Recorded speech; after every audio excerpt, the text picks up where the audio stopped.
Hey everyone, and welcome to This Explainer. Today, we're unpacking a pretty massive enigma, a deity that's absolutely fascinated onlookers, scholars, and devoted followers for centuries.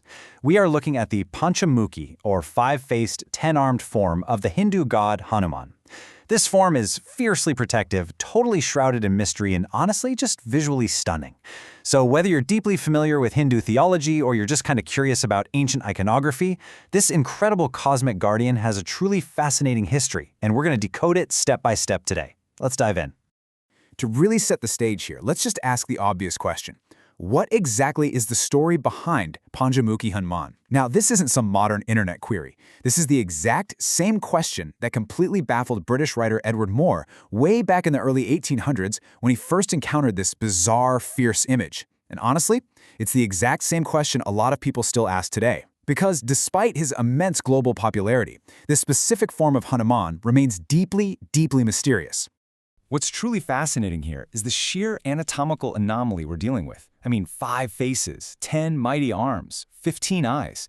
Just try to visualize that for a second. We are completely departing from the familiar, simple imagery of a humble devotee that you might be used to. This is a fierce, resplendent form known as the Panchamukhi Rupa. And you know what? It's designed to be awe-inspiring. It's literally meant to visually shock the observer into understanding the sheer magnitude of the protector we're about to decode.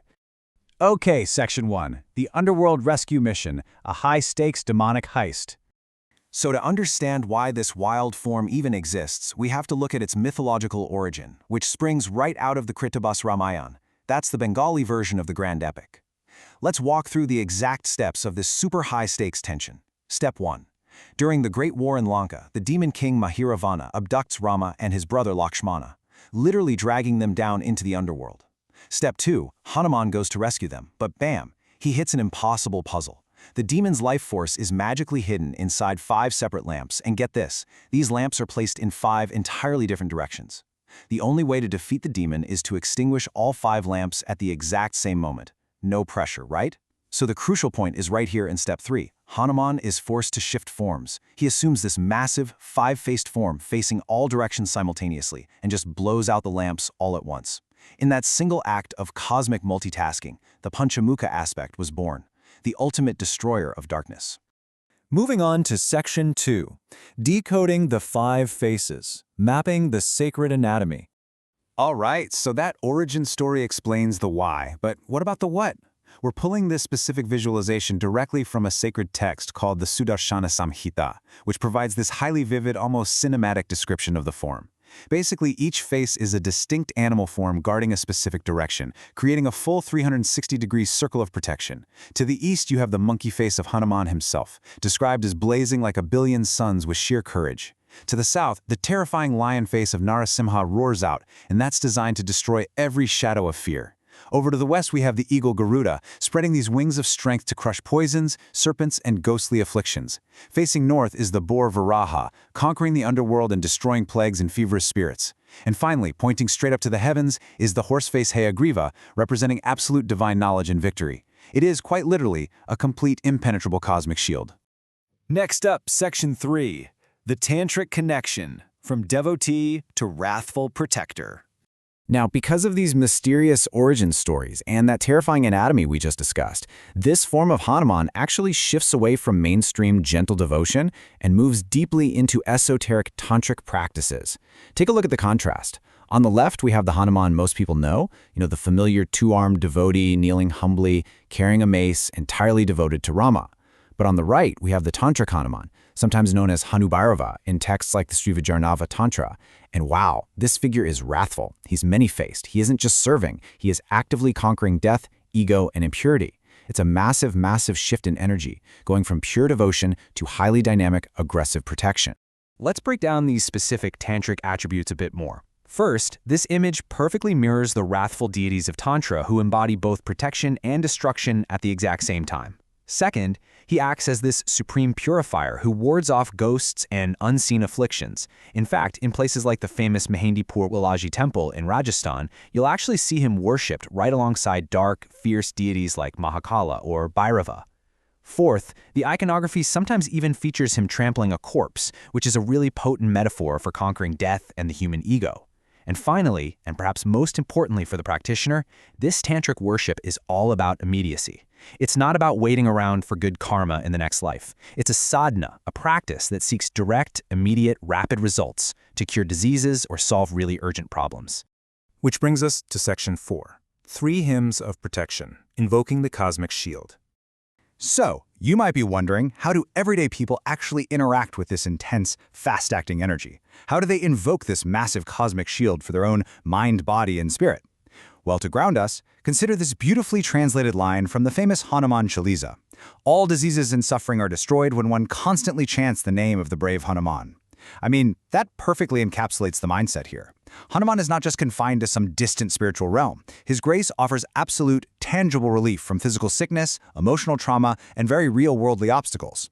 Among the countless prayers dedicated to him, 3 hold a very special tantric and protective power. The first is the Hanuman Kavach. Now, Kavach literally translates to shield or armor. When a devotee recites this hymn, they are actively visualizing Hanuman's 5 faces guarding every single direction around them. It is highly practical. People will recite this sacred armor right before embarking on long journeys, or maybe when stepping into periods of deep difficulty and fear. It's like putting on a spiritual bulletproof vest. The second is the Hanuman Bahuk, which is often called the Song of Healing. What's really fascinating here is its origin story. It was actually composed by the great Saint Goswami Tulsidas when he was severely ill and feeling completely helpless. He wrote it as an act of absolute surrender. And according to the lore, Hanuman actually appeared and healed him. Tulsidas essentially transformed his physical pain into poetry. Today, the Bahuk is recited specifically by those in physical distress who are seeking bodily recovery. And the third is the Hanuman Kilak. Now this one is deeply tied to that tantric tradition we discussed earlier. Kilak means nail or lock, and it functions as a spiritual key. The whole idea is that your own internal psychological barriers, your doubt, your ego, your fear, are essentially locking away the power of your prayers. Reciting the Kilak removes those subtle internal blockages. It releases the dormant, living vibrations of the mantras so that Hanuman's energy can just flow freely. All right, our final section, Section 5. Choosing your cosmic guardian, standing versus sitting energy. We've covered the myth, the anatomy, the esoteric tradition, and the sacred hence. But how do people actually bring this immense energy into their modern homes and personal spaces? Well, when selecting an idol of Panchamukhi Hanuman, devotees generally choose between 2 distinct postures, and these represent entirely different energies. On the left, we have the standing idol. This is pure action, guys. It represents courage, readiness to protect, and that tantric mediasty we talked about, the swift removal of obstacles. But on the right, the sitting idol embodies a totally different vibe. It represents meditation, calm, and stability. It's absolutely ideal if you're looking to invoke inner strength, deep focus, and spiritual contemplation. Ultimately, it just comes down to aligning the physical form with whatever personal intention or energy you desperately need in your life right now. Which leaves us with this final thought. We started with the physical myth of Hanuman venturing into the literal underworld to defeat a demon. But ultimately, this imagery is really about the internal underworld. So I want you to ask yourself, what deep, dark places in your own life do you need the courage to conquer? And when you face them, which of those 5 incredible faces, courage, fearlessness, purification, endurance, or ultimate knowledge, will you invoke for your own victory? Thank you so much for joining me for this explainer, and I really hope this deep dive into the source material has given you a whole new perspective on the cosmic shield of Panchamukhi Hanuman.